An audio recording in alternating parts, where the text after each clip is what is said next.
Olá pessoal, tudo bem? Meu nome é Thiago Prux, eu sou sócio fundador aqui da Capitalizo, que é uma empresa de análise e recomendações de investimentos, e como é tradicional, às terças vamos fazer mais um vídeo da nossa série Comprar ou Vender, e hoje eu pedi para o pessoal da análise trazer a avaliação deles sobre Via, Via Varejo, tanto para o longo prazo quanto para o médio prazo, de acordo com as nossas estratégias. A Via foi a ação mais pedida na semana passada, já deixem aqui nos comentários aquelas ações que vocês queiram que nós comentemos aí nas próximas semanas, tá? Deixo sempre um adendo, pessoal? Tem algumas ações que quando a gente vai falar, o pessoal fica um pouco exacerbado, Fica um pouco irritado às vezes, Cielo, IRB, Oi, Via.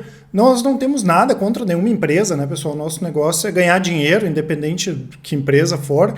E a questão da gente comentar ou não sobre alguma empresa nunca tem interesse da ação subir ou cair, porque a gente está vendido ou comprado. Isso aí, pessoal, é uma grande besteira, tá? Então, assim, eu vou passar a nossa avaliação, E claro, isso aqui pode mudar, Hoje a gente não tem uma visão positiva para a Via, como eu vou comentar daqui um pouco, quando a gente olha para longo prazo, porém, a gente entende sim que para médio e para curto prazo, assim como a gente já fez várias operações, pode ser que Via acabe dando mais oportunidades, tá? E lembrando, pessoal, não é nada contra ninguém da empresa, enfim, A gente respeita todo mundo, mas trazendo sempre aqui a análise imparcial e independente da Capitalizo. Quando nós olhamos com uma visão de longo prazo de Via, é importante sempre contextualizar que até há poucos anos nós tínhamos o controle do Grupo Cassino, do Grupo Pão de Açúcar, e era muito complicado, pessoal? Mesma dificuldade que a gente vê com o Pão de Açúcar hoje, a gente via com Via. Então, chegou a ter uma situação esdrúxula de ter um CEO que trabalhava meio período. Com a volta dos Klein, a empresa, claro, conseguiu se ajustar, conseguiu se reestruturar, Claro, aqui a gente comparando ela com ela mesma. Eu lembro que na época que a Amazon iniciou as operações da Amazon Prime aqui no Brasil, muita gente queria saber, mas e a Via, como é que fica? E nós comentamos à época, que não era o momento de Via se comparar com a Amazon, mas de olhar para si, Foi feita uma série de mudanças, contrataram algumas pessoas, A empresa realmente tinha dificuldades, conseguiram depois da crise ali fazer uma emissão de ações que já era para ter sido feita antes da crise, Foi muito importante aquela emissão de ações, a dívida é alta, mas foi equalizada, melhorou em relação ao que era antes, e meio à crise, como a Via também tem e-commerce, ela acabou sofrendo menos do que outras varejistas aí que não tinham e-commerce, e hoje a Via sim está preparada, para brigar com as outras empresas. E quando a gente fala brigar com as outras empresas, o nosso foco aqui é o e-commerce, tá, pessoal? O que vai crescer nos próximos anos, inclusive eu fiz um vídeo ontem falando da Klabin e da Suzano, eu falei que a América Latina é o lugar do mundo onde o e-commerce mais vai crescer, esse é o filão do mercado, Tanto que a gente está vendo uma série de empresas estrangeiras vindo aqui para o Brasil, mas esse é o filão do mercado, é aqui que a gente vai ver crescimento, mesmo que nós não tenhamos crescimento da economia, o e-commerce varejista ele vai crescer.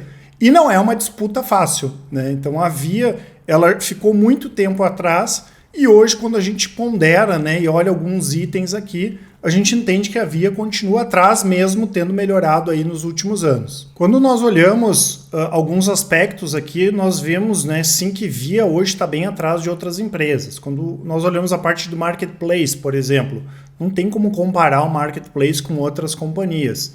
Logística, mesma coisa, só olhar o que, por exemplo, o Mercado Livre tem investido, Via não vai conseguir ter essa capacidade de investimento que, por exemplo, tem o Mercado Livre ou que tem o Magazine Luiza. Marketing, a mesma coisa, Mesmo eles tendo contratado algumas pessoas, a gente pega o marketing de Shopee, Alibaba, bem mais agressivo do que no caso aqui de Via, tá? Além disso, é importante a gente ressaltar que as empresas que atuam só no Brasil, elas têm mais dificuldade para captar recursos. A gente não pode esquecer que um mundo com juro mais elevado é mais complicado para empresas pegar recursos e as empresas estrangeiras que atuam aqui no Brasil têm essa vantagem. Só a gente vê o caixa que a Amazon tem, é uma coisa absurda. E já foi o tempo na nossa visão que as empresas de fora não poderiam competir aqui no Brasil. Sempre se levava em consideração, mas a Amazon vai ter dificuldade logística aqui, então é uma vantagem para as empresas brasileiras. E isso não acontece mais, Tanto que a gente viu o Shopee aí dominar o mercado. E A gente viu alguns movimentos também, né, para, por exemplo, pessoa física ser proibida de comprar produtos direto da China. É óbvio que essas empresas aí elas vão atuar diretamente aqui no Brasil, né? Inclusive a própria Shopee, né, conseguiu autorização aí do Banco Central para fazer operações aqui no Brasil também, tá? Então a gente percebe, né, que cada vez mais a concorrência vai aumentar. E quando nós olhamos lá para frente os cavalos, vamos dizer assim, que seriam os vencedores, hoje a gente não enxerga a Via como um desses cavalos vencedores, né? Talvez antes da crise ela tinha mais chance de consolidar mais o mercado, mas com a questão da crise a gente teve toda essa antecipação de vendas online e a Via já estava, como eu comentei, no processo mais atrasada em relação às outras empresas, e a crise, né, o Covid, só deixou isso ainda mais claro, né?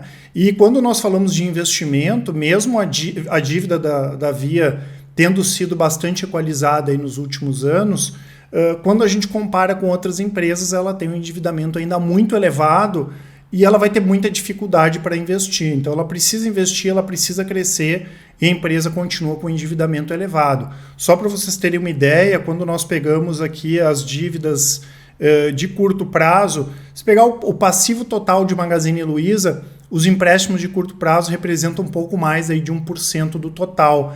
No caso de Via, é 14%, né, esses empréstimos de curto prazo. Aí aqui tem fornecedor, empréstimos, enfim.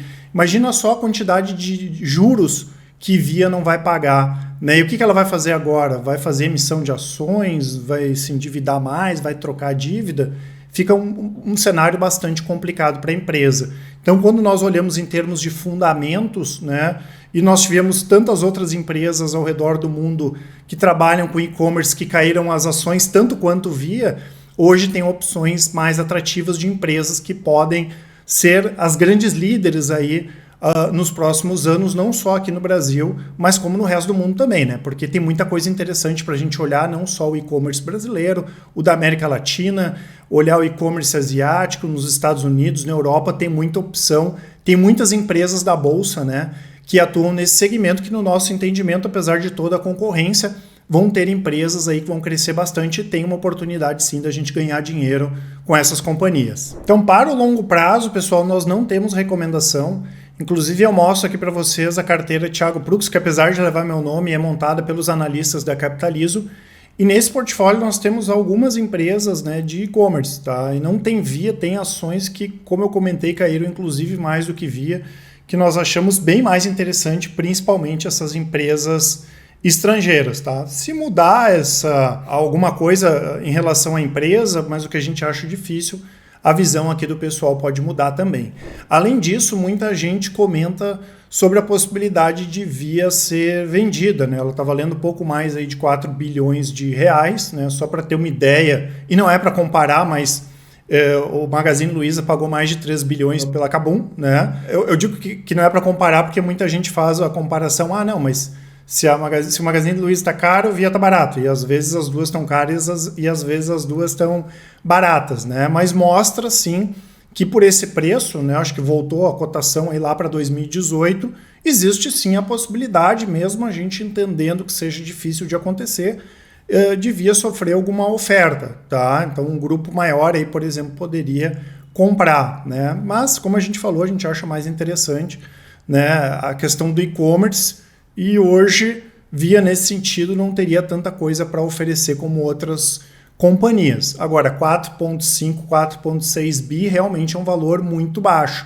E sim, poderia ter uma oferta. Agora, o que o pessoal da análise aqui acha mais complicado seria o controlador, os Klein, aí, aceitar, né, fazer uma venda ainda mais com os patamares atuais aí dos preços das ações, mas é possível sim que nós tenhamos alguma oferta de compra pela empresa. Antes de falar da nossa visão aqui de médio prazo para as ações de Via, eu quero deixar para vocês o cupom Rentabilidade, que dá até 20% nas assinaturas Carteira e Full Trader. Aquela carteira de longo prazo que eu mostrei tem no Carteiras Capitalizo, e essa estratégia que nós vamos ver agora tem na nossa assinatura Full Trader. Informações, né, contatos, assinaturas, tudo aqui na descrição. Qualquer dúvida, vocês podem entrar em contato com a gente. Se por um lado nós não temos uma visão positiva para a Via pensando no longo prazo, para as nossas estratégias de médio e curto prazo nós já fizemos sim algumas operações e o pessoal da análise já passou algumas recomendações em Via, né? Nessa estratégia aqui do rastreador, que tem um desempenho fantástico aí de longo prazo, né? Apesar de nas últimas semanas ter sofrido um pouquinho, nós temos um ganho aí de quase 2.000%, bem acima do Ibovespa, e nós já tivemos sim algumas recomendações aqui em Via, né? Inclusive das últimas 5 operações em Via, só 2 deram negativo, né? E 3 positivo, e quando a gente pega o retorno total dessas operações, nós teríamos um retorno superior a 70%, né? Ou seja, valeria muito mais a pena ter feito operações em Via do que ter comprado há 2 anos as ações e ter deixado as ações paradas, né? E essas estratégias do full trader, como o rastreador, são estratégias muito mais focadas no preço, em timing, do que necessariamente na qualidade das empresas, né? Mas claro que como o setor de varejo é um setor que tem muita volatilidade, normalmente ele costuma respeitar os movimentos gráficos, né? Eu lembro que para esse tipo de estratégia a gente utiliza o gráfico para a tomada de decisão de compra e de venda. Então aqui, pessoal, eu pedi para os nossos analistas traçar um estudo, né, de médio prazo utilizando o gráfico, que é o que a gente faria aqui nas ações da Via, caso nós tivéssemos entrado na operação. Inclusive, eu fiz um vídeo, acho que foi em março, né, falando sobre o ponto de Via que estava interessante para compra aqui ali já para o final de março para o início de abril, né? E nós tivemos uma queda grande de junho, né, pessoal, até março ali de 81% e quase 83% agora, direto ali, né, de junho até maio desse ano, tá? E o que acontece, né? Nesse vídeo foi explicado que aqui estaria interessante para comprar Via, porque seria a possibilidade de rompimento desse canal de baixa, né? Mesmo quem nunca viu um gráfico, viu aqui que tem desenhado um canal de baixa.